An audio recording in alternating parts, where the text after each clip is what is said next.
तो एयरफोर्स ने घर में घुसकर मारा है आतंकियों को। 200 से 300 आतंकी ढेर कर दिए गए हैं। 5 जो जवान हैं पाकिस्तानी सेना के वो भी ढेर कर दिए गए। इस तरीके की जानकारी मिल रही है। लगातार हम आपको हर जानकारी से अपडेट कर रहे हैं। ऐसा नहीं है कि सिर्फ जैश ए मोहम्मद के ठिकाने, उनसे जो और भी छोटे छोटे पाकिस्तान के आतंकी संगठन हैं और उनके भी जो आतंकी कैंप थे उन्हें भी ध्वस्त किया गया। पाकिस्तान की तरफ से अब तक सिर्फ ये कहा गया है कि भारतीय विमानों ने एलओसी को क्रॉस किया है। यही बताने के लिए काफी है कि किस तरीके से पाकिस्तान अंदर ही अंदर दहला हुआ है। तड़के 3:30 बजे ये हमला किया गया। भारतीय विमानों ने हमला किया है। 1000 किलो विस्फोटक का इस्तेमाल, 12 मिराज 2000 इन्होंने इस पूरे ऑपरेशन को अंजाम दिया है और सबसे बड़ी एयर स्ट्राइक के तौर पर इसे देखा जा रहा है। सर्जिकल स्ट्राइक के बाद एयर स्ट्राइक, और बहुत जानकारी ये भी मिल रही है कि सेना और वायुसेना के जो अधिकारी हैं वो मीडिया से बातचीत भी इस पूरे घटनाक्रम को लेकर कर सकते हैं। ग्राफिक्स के जरिए भी आप ये समझ लीजिए कहां पर ये बड़ा हमला किया गया, पुलवामा का बदला कैसे लिया गया। जो शहीद हुए हैं उन्हें तो नहीं लौटाया जा सकता, लेकिन शहादत के चलते जो जख्म लगे थे अब उन पर इससे बड़ा मरहम नहीं हो सकता। सबसे बड़ी एयर स्ट्राइक, जैश के ठिकानों पर हवाई हमला। पाकिस्तानी सेना के जो जवान हैं 5 जवान वो भी ढेर कर दिए गए। इसके अलावा 200 से 300 आतंकियों के मारे जाने की खबर है। इसके बाद सुबह 3:30 बजे के बाद जिस तरीके से लगातार पूरे देश को ये खबर मिली है, चाय और नाश्ते के वक्त ये खुशखबरी मिली है, लगातार लोगों के रिएक्शन आ रहे हैं, जश्न का माहौल है, लोग सड़कों पर हैं, मिठाइयां बांटी जा रही हैं, आतिशबाजी की जा रही है। हमारे तमाम जो सहयोगी हैं वो भी लगातार हमारे साथ बने हुए हैं। राघवेंद्र रायपुर से हैं, अनुराग लगातार भोपाल पर नजर रखे हुए हैं, सुशील ग्वालियर से हैं, उनके साथ कुछ एक्सपर्ट्स भी हैं, वो भी लगातार इस हमले को, किस तरीके से यह हमला हुआ, क्या उसका रिएक्शन होगा, इसे लेकर बातचीत कर रहे हैं। लेकिन सबसे पहले राघवेंद्र के पास चलेंगे। राघवेंद्र, क्या कुछ नजर आ रहा है? बदला ले लिया गया, राघवेंद्र।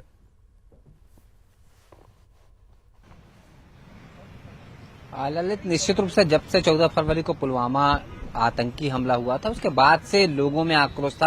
राजधानी रायपुर के भी लोग जो हैं इस बात को लेकर इंतजार कर रहे थे कि कब इसका बदला लिया जाएगा। और जो एयर स्ट्राइक किया गया है, इतनी बड़ी संख्या में जैश ए मोहम्मद के आतंकियों को मार गिराया गया है, तो इसी तरीके के बदले की उम्मीद लोग कर रहे थे। हमारे साथ कुछ लोग हैं जो आज एयर स्ट्राइक किया गया है, जिस तरीके से आतंकियों के ठिकाने पे हमला किया गया है, क्या मानते हैं आप भारत के इस बदले के रूप में? सर, जो पुलवामा में जो हत्याकांड हुआ था तो मैं उसके विषय में कहना चाहता हूं कि जो हमारे भारत ने जो निर्णय लिया वो सही लिया है। हमेशा हम शांति बनाए रखना चाहते थे पाकिस्तान के साथ, तो पाकिस्तानों ने जो हमारे सैनिकों के साथ जो किया है उनका आज हमने असली श्रद्धांजलि दिए हैं उनको। जो उनके यहाँ जो बमबारी किए हैं, जिनसे उनके सैनिक 305 जो घायल हुए हैं, मरे हैं, तो उनसे आज असली श्रद्धांजलि दिया। असली श्रद्धांजलि। ललित, कुछ और भी लोग हैं, क्या मानते हैं इस तरीके के हमले की जरूरत थी? बहुत ही जरूरत थी। हमारे शहीदों को ये बहुत ही अच्छी श्रद्धांजलि दी गई है। सुन लो पाकिस्तानों, कश्मीर तुम्हारे बाप की जागीर नहीं है। खीर मांगो, दूध मांगोगे खीर देंगे, कश्मीर मांगोगे लाहौर भी छीन लेंगे। आक्रोश है, क्या मानते हैं आप? इस तरीके के हमले की जरूरत थी? हमारे जवानों की जो शहादत हुई थी, 40 से अधिक जवान शहीद हुए थे, कितनी जरूरत थी? जरूरत तो ये थी कि मतलब जो किया उन्होंने बहुत गलत किया हमारे भारत देश के साथ। और जो अभी हमारे जो सैनिकों ने जो निर्णय लिया है बहुत बढ़िया किया है। हम चाहते हैं कि मालूम है इसी टाइप का मतलब जो भी केस हो, जो भी मतलब पाकिस्तानी ने जो भी करे हमारे साथ, हम उनको यही बदला करे, खून का बदला खून। तोड़ जवाब दिया जाना चाहिए, ललित, ये कहना है लोगों का। और भी लोग हमारे साथ हैं। किस तरीके से जो एयर स्ट्राइक की गई है आज तड़के 3:30 बजे, क्या मानते हैं इस तरीके की स्ट्राइक की जरूरत थी? और जो आतंकी हमला हमारे देश पे हुआ था, कितना नागवार गुजरा हम सभी को? सर, जो हमला हुआ था पुलवामा में, हमारे जिसमें सैनिक शहीद हुए हैं, उनको आज बहुत अच्छी श्रद्धांजलि मिली है। हमारे वायुसेना द्वारा जो हमला किया गया बहुत बढ़िया किया गया सर, और बहुत शानदार किया गया। और ये तैयारी बहुत ही शानदार अच्छे तरीके से हुई है और हमेशा ही ऐसा जवाब उनको मिलता रहे सर, क्योंकि सर हम लोग उनसे हमेशा पाकिस्तान से दोस्ती करना चाहा है, और उनसे हमेशा शांतिपूर्वक ढंग से बात करते थे। और जिस प्रकार उन्होंने हमारे पीठ पीछे जो हमला किया है और जो हमारे बहुत से वीर शहीद हो गए हैं, उनके बाल बच्चे, परिवार, माता पिता जो भी है सर, उनको आज बहुत अच्छी श्रद्धांजलि मिली है और हमको बहुत खुशी हुए हैं। और हमारा भारत और उन पे हमला करे और हम भी उनके साथ है सर, बिल्कुल हम रायपुर वासी उनके साथ देंगे और अच्छे से देंगे जी, सर। जी, जी। ऐसे ही हमला करते रहे सर। साफ तौर पे राजधानी वासियों में इस बात को लेकर खुशी है ललित कि इस तरीके के हमलों का जवाब, इससे ज्यादा ईंट का जवाब पत्थर से दिया जाना चाहिए, ये लोगों का कहना है। और इस तरीके से अगर जवाब दिया जाएगा, माकूल जवाब जब दिया जाएगा, तभी पाकिस्तान के जो लोग हैं वो अपने कारस्तानियों से बाज आएंगे। जी, मतलब हमले का जवाब हमला। पाकिस्तान को हद में रहने के लिए ये हमला बहुत ज्यादा जरूरी था। पाकिस्तान को उसकी हद या कहें कि क्या उसकी हैसियत है, ये दिखाने के लिए बहुत ज्यादा ये हमला जरूरी था। भोपाल से अनुराग लगातार बने हुए हैं, उनके साथ कुछ छात्र भी थे जो इस चर्चा में शामिल हुए थे। अनुराग, अगर वो छात्र अभी भी हो तो आप उनसे चर्चा कर सकते हैं। और एक और बड़ी बात ये भी निकल कर आई कि इस तरीके के हमले से कम पाकिस्तान को ये समझ में आ जाता है कि बोलने से कुछ नहीं होता है, करके दिखाना पड़ता है। बिल्कुल, देखिए पूरे देश की नज़रें इस बात पर टिकी हुई थी कि पुलवामा आतंकी हमले के बाद आखिर भारत का एक्शन क्या होगा। भले ही 10-12 दिन बाद एक्शन में सरकार आई हो, सेना ने अब मुंह तोड़ जवाब देने की शुरुआत कर दी है। एलओसी पर कई ठिकानों को ध्वस्त किया गया है। जैसे आतंकी संगठन जैश के ठिकानों पर ही हमला हुआ है। तमाम लोग हमारे साथ मौजूद हैं। आज सुबह तड़के जिस तरीके से भारत ने फिर एक्शन लिया है, आपको लगता है कि ये एक बेहतर स्ट्राइक है? मुझे ये लगता है कि सरकार को जो अपना कदम उठाना है, वो कदम उसे बहुत सोच समझ करके, बहुत ही प्लान्ड वे में, सिस्टमेटिकली उनको उठाना है। ऐसा नहीं कि हम कोई स्ट्राइक करें और कई सारे मोर्चे हमारे जो हैं वो अनअटेंडेड रह जाएं। तो घटना के भी जो पुलवामा में जो आतंकी हमला हुआ था उसको 10-12 दिन गुजर गए। आपको लगता है इसी दौरान ये स्ट्रेटजी बनी होगी कि कहाँ पर आतंकी संगठन है, कहाँ पर उनके ठिकाने, उसी के बाद ये एक्शन हुआ है? मुझे तो बिल्कुल यही लग रहा है, क्योंकि पुलवामा में जो हुआ था वो अचानक हुआ और मैं मानता हूँ इसे कि ये हमारे तरफ से आईबी की जो इन्फॉर्मेशन थी उस पर कार्य नहीं करने का कहीं ना कहीं कुछ ना कुछ लैप्सेस है। इस चीज़ से मैं नहीं समझता हूँ कि कोई भी इनकार कर सकता है कि इसमें लैप्सेस नहीं थे, ऐसा कोई नहीं कह सकता। तो लैप्सेस हैं। अब उन चीज़ों को इन 10-12 दिनों में अगर उन्होंने समझ करके और स्ट्रेटजी बना करके और इस पर अगर कार्रवाई की है तो ये बहुत अच्छा कदम है। और मैं समझता हूँ कि जैसे पानी को रोका गया है ना, और ड्यूटीज़ बढ़ाई गई, MFN का ये किया गया, तो हमें चारों तरफ से, अचानक नहीं, चारों तरफ से सिस्टमेटिकली काम करने की आवश्यकता है।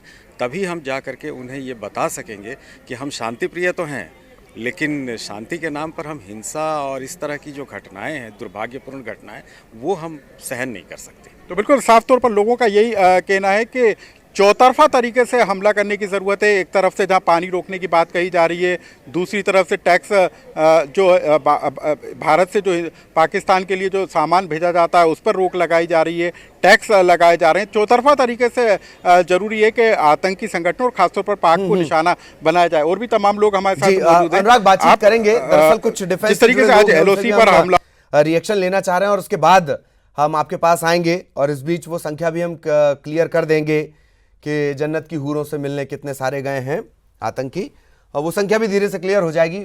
सुशील, मैं आपके पास आना चाहूँगा। डिफेंस से जुड़े लोग भी आपके साथ लगातार हैं।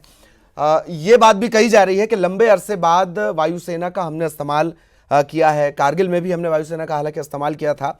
इसे लेकर कोई मुफीद जानकारी, ज़रूरी जानकारी अगर जो डिफेंस से जुड़े हुए लोग हैं उनके पास हो तो वो हमारे दर्शकों से साझा करें। सुशील,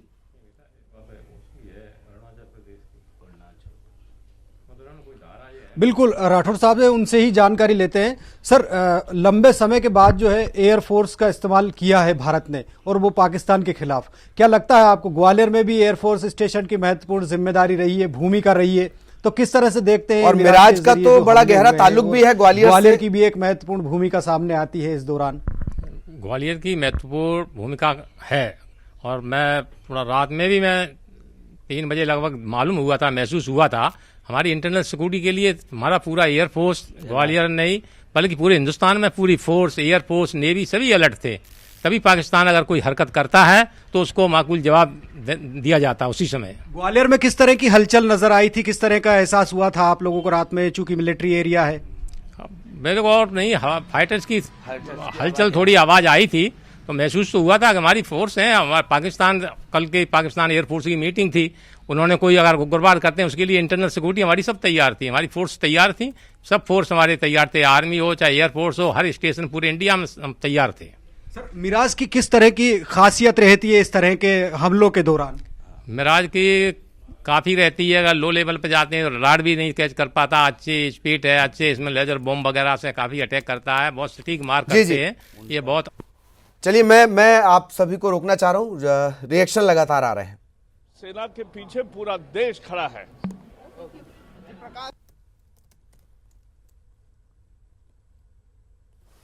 तो ये रिएक्शन का दौर चल रहा है। प्रकाश जावड़ेकर को आपने सुना, सेना के साथ पूरा देश खड़ा है और सेना के साथ हमेशा से पूरा देश खड़ा रहा है, तो सवाल जवाब बीच में चलते रहने चाहिए, अच्छा लगता है। और लगातार रिएक्शन, और जबलपुर से बड़ा रिएक्शन, एयर स्ट्राइक पर शहीद अश्विनी के पिता ने कहा आतंकवाद जड़ से खत्म हो और कड़े कदम उठाए सरकार, कोई और जवान शहीद ना हो। अश्विनी को खोने का गम अभी भी उनके पिता पर है और शायद उस जख्म को कभी नहीं भरा जा सकता, लेकिन कम से कम ऐसी बड़ी कार्रवाई सुकून देती है शहीद के पिता को। एयर स्ट्राइक पर शहीद अश्विनी के पिता ने कहा है आतंकवाद जड़ से खत्म हो, सरकार और कड़े कदम उठाए ताकि फिर कोई जवान सीमा पर शहीद ना हो।